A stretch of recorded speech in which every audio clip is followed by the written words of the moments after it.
जर देशाच्या सीमा ओलांडून जर अतिरेकी घुसत असतील तर सरकार काय करतं? AK-47 घेऊन पहलगामला ज्या ठिकाणी जातात ना तिथं पायीच जावं लागतं.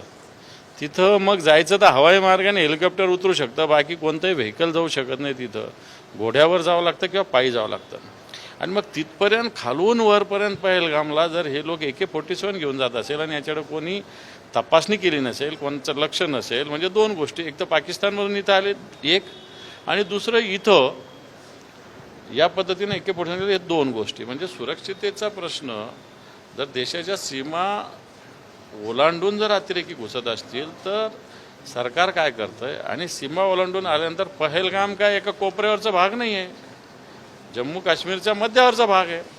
आणि जर या ठिकाणी अतिरेकी घुसत असेल तर मला असं वाटतं केंद्राची जी सुरक्षा व्यवस्था आहे याला जबाबदार आहे, केंद्र सरकार जबाबदार आहे.